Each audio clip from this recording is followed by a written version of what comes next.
Hi, I'm Dexter Ingram. I'm the founder of In Network, and I'm excited to be here. I've been mentoring young people for decades. I had mentors when I was kind of just getting started. I had somewhat of a background because my dad was in the Navy. He was a cryptologic officer, and which is like codes and code breaking.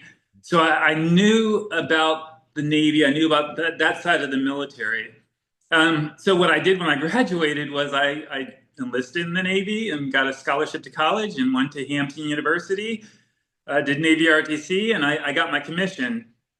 And while I was in the Navy, I was always like the first in my group to do certain things. I went to flight school, I got my wings, had a great group of friends, and I really appreciated the worldliness, the travel, the service piece of it. Wearing the uniform was really special to me, um, and doing things that you really only see on TV or read about in books, but you're really doing this stuff. That was exciting, and it was just all a challenge. The camaraderie really meant a lot to me, and when I got out of the Navy, it was before 9/11, and I still had this curiosity. So I kept following my own curiosity, which led me to issues related to WMD and other things that we've talked about in previous podcasts. But I always liked helping people. People were always curious about the military or curious about my travels. I was always curious about languages. I wasn't always good at languages, but I was curious about them. And there was a point where I felt that I was the luckiest guy alive because I got to live so many different dreams, so many things that I never expected to do when I first started, my career. And I just said, I got to give back. My story is unique.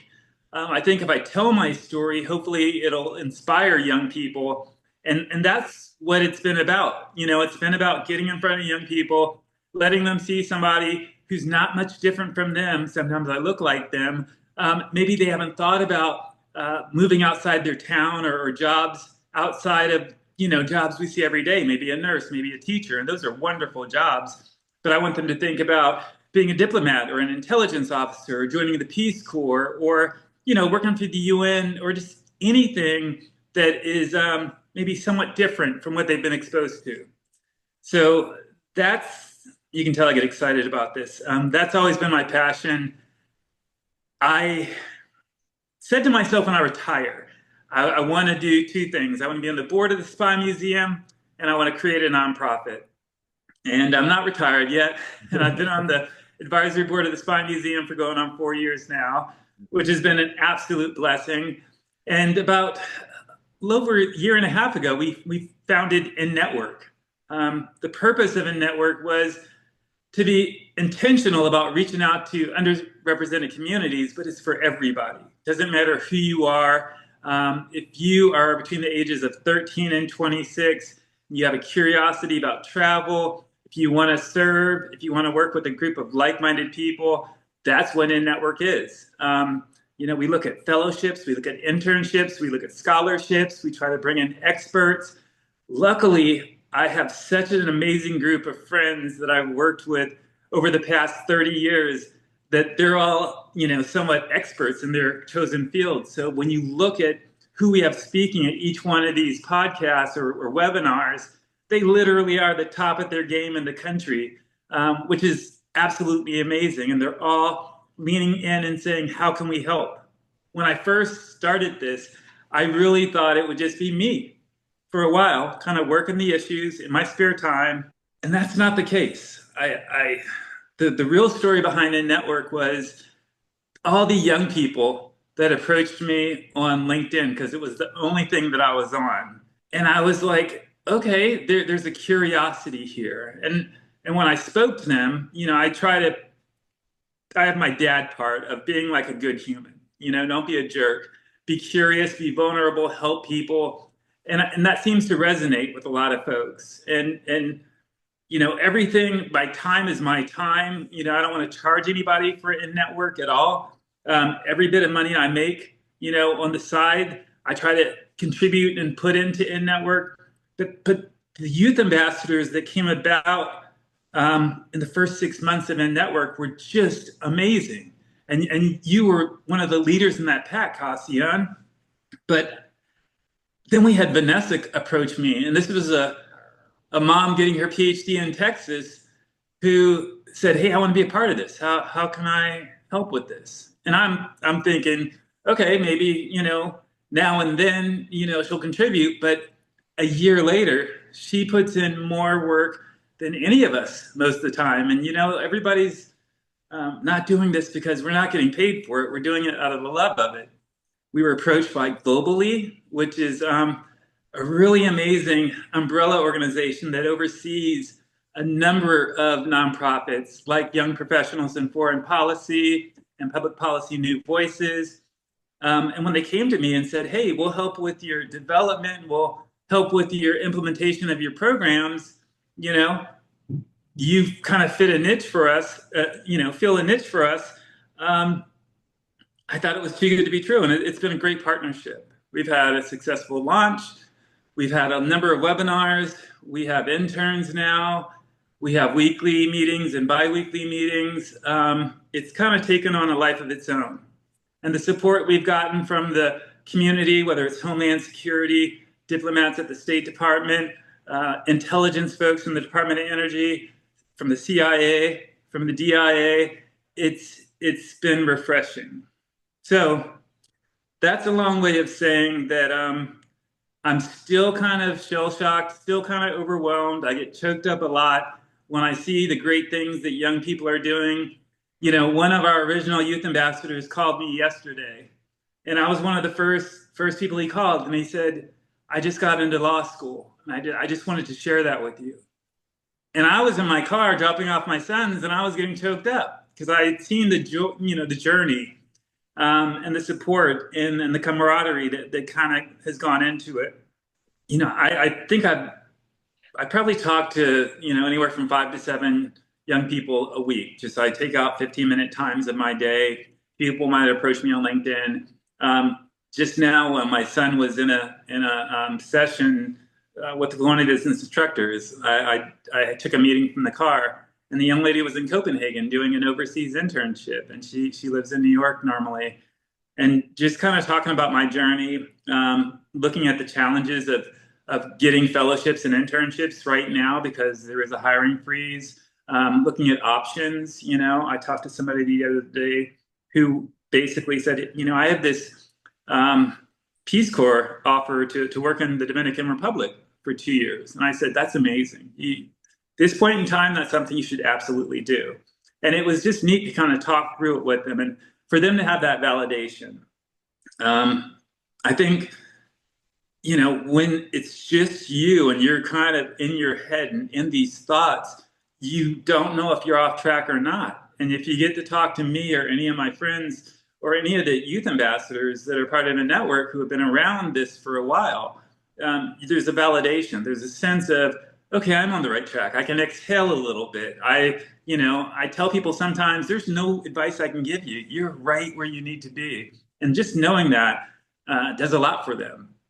Sometimes they want to be a part of the group and be a part of our weekly calls. And that's, coaching from me, coaching from the other youth ambassadors, but we actually like each other. We get along. Like I said, when good things happen to one, everybody celebrates. Our interns are amazing. I didn't know this, but when Vanessa hired or brought aboard our interns, many of them have created their own nonprofits that are kind of spinoffs or one-off of what we're doing. And it's just super neat to see their leadership ability and their philanthropy. And where organizations like Samir are going or Fed Insight are going, Josh and Ghazal are just leading these teams and inspiring people in and of themselves. And when we talk about partnering within network, it's just a natural synergy kind of atmosphere. And while we're for everybody, there's so many groups out there that we get to work with. We get to work with the Spy Museum and George Mason University and the U.S. Department of State. We get to work with Black professionals in international affairs and women of color advancing peace and security, as well as the Sycamore Institute. I mean, the list can go on and on. It's Scouting, it's Colin Powell Academy, it's Charles Flowers High School. There's so many groups that we work with on a regular basis that makes this special. So again, I'm going to take a breath and let you kind of speak and ask a question, because this is something that is my absolute heart. And it doesn't matter how my day's gone, how busy it's been, what's happening in the world. When I get to kind of recharge talking about, where we're going to go and how we can help as many young people as possible get this mindset of, I can do anything. I can have an internship in Rabat, Morocco. I can have a fellowship in Geneva. I can work for the United Nations. All of those things are possible. Whether it's the youth ambassadors or whether it's other folks that are on webinars with me, some of them I've known for more than 30 years. So when I get to talk to my friend Kimba or Beth or Jeff, these are my friends. And it's obvious, tomorrow when Karen and I are going to be on talking with the Joint Sycamore Adventure, when we get to do these things, we kind of laugh a lot because we say things and we'll tease each other. But there's a camaraderie, there's a sense of family, there's an educational piece, but it's also very disarming. It's not something where you have to be perfect and you have to take notes and you have to listen to everything. You're going to see us in our environment. And this is how I want people to be, hopefully. I want people to be, smart. I want people to say always what they know, what they don't know, what they think. I want them to be able to build ideas with other partners, whether that's within the U.S. interagency or international partners through coalitions. It doesn't have to be perfect. None of us are perfect, and we're doing the best we can. Mental health means a lot. Taking a break means a lot. We've all gone through really tough things, and I think having somebody to talk to who's kind of been there, done that, might help some. So whatever we can do, I'm excited because we started this kind of retreat for the Hungarian Young Professional Engagement Network, and they get to come here with me every summer and sit down, and we just kind of talk, and they kind of live stream it and stuff. But they get to ask whatever questions. We grow some food. They get to spend some time here. I show them some of the collections because a lot of spy artifacts are in this room. It's kind of like the mini spy museum, but it's just kind of fun to kind of get away sometimes. And again, we're for everybody, as long as you aren't petty. We want good humans. We want people that aren't that me kind of person, because I tell people all the time, when you put things out in the universe and you really try to help people, it comes back in ways which you'll never ever count on. I thought that maybe we'd be at where we are now in about 6 or 7 years. We are so far ahead of what my vision was, and it's not overwhelming. It's because we have everybody contributing their expertise, contributing their energy, and it makes it really manageable and fun. I see this organization definitely outlasting me. It's going to have legs of its own. And, the proof in the pudding will be folks, 5, 10, 15, 20 years from now, talk about getting started and being exposed to all these opportunities through in-network. And hopefully having a career that's fulfilling, exciting, where it makes a difference. And they're impacting others in ways they can only imagine. I can't forget our board. I created this board of folks that just kind of were leaning forward and really said, I want to be a part of this. When I kind of talked it through with people whose opinions I valued, and everything from like our design to our logos to our business plan. There were so many people along the way. One of my neighbors in the community, he starts businesses for a living, and a business plan done by a professional, costs a lot of money. And he said, I believe in this. I'm going to make it happen. And he had his whole team working on this for quite some time. And I just can't name everybody who's helped. I mean, we've had articles written about us. We've gotten awards. But that's all been a team effort. And we don't do it for that. We do it because I know for a fact that we help people individually. I was at Casey's Diner a couple weeks ago. I was actually there yesterday, but a couple weeks ago, I was talking to a young man who was interning at the State Department, and a young lady walks up and she goes, "Dexter, you don't remember me, but I was sitting here with you 2 years ago, and what you said really helped me. And I just want you to know I have my dream job, the job that you talked about me getting, and I can't tell you what it is right now.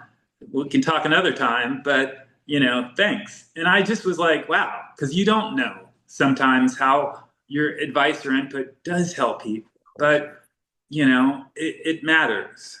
Yeah. People matter. Life's about people, and those connections are what keep us sane and moving forward and humble. That and doing what you love, those two things are the recipe for success.